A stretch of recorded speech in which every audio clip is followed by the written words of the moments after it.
தெலங்கானா மாநிலத்தில் உள்ளது லக்ஷ்மி தேவி பள்ளி காவல் நிலையம்.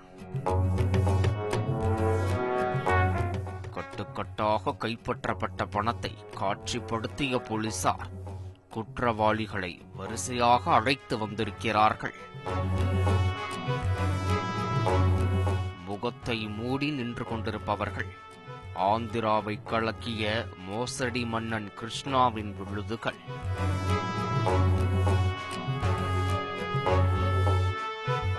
ஆட்டு வியாபாரிகளுக்கு விபூதி அடித்து 40 லட்சத்தை ஆட்டையை போட்டதுதான் தற்போது அவர்களை கம்பி எண்ண வைத்திருக்கிறது.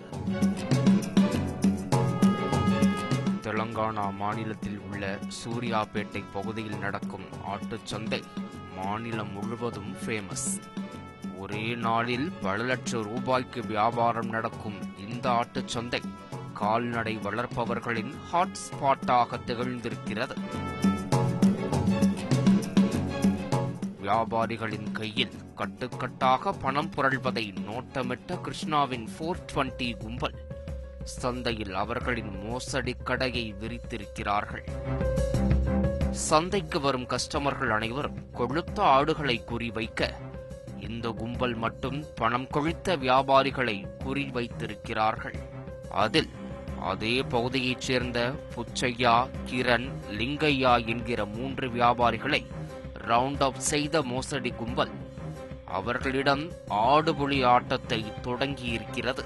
வியாபாரிகளிடம் ஆடு வாங்குவது போல அடிக்கடி டீலிங் பேசி நம்பிக்கையான வாடிக்கையாளரைப் போல மாறியிருக்கிறார்கள்.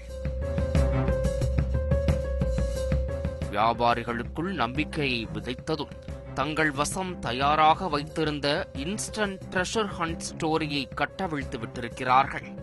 கதையை ஓபன் பண்ணா ஒரு மர்மமான இடத்தில் இருந்து தங்களுக்கு விலை மதிப்பு மிக்க ஒரு புதையல் கிடைத்ததாக கூறியிருக்கிறார்கள். அதன் மதிப்பு 2 கோடிக்கும் மேல் இருக்கும் என தெரிவித்ததும் கதையை கேட்டுக்கொண்டிருந்த வியாபாரிகள் கண்களில் புதையல் தங்கம் போல ஜொலித்திருக்கிறது.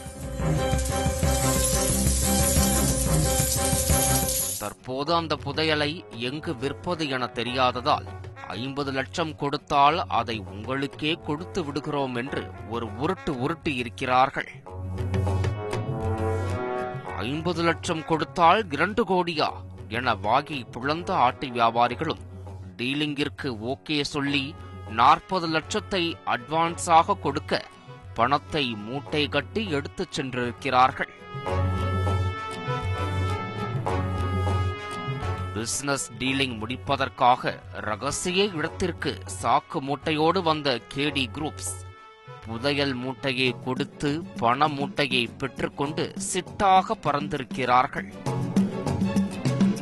கோணிப்பைக்குள் கோடிகள் இருப்பதாக நினைத்த வியாபாரிகள் மூட்டை அவிழ்த்து பார்த்ததும் அதிர்ந்து போயிருக்கிறார்கள்.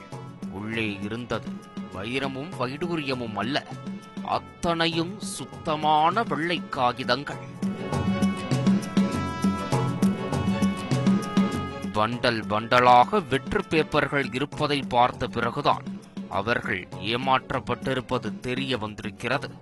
உடனே காவல் நிலையத்தில் புகார் கொடுத்திருக்கிறார்கள்.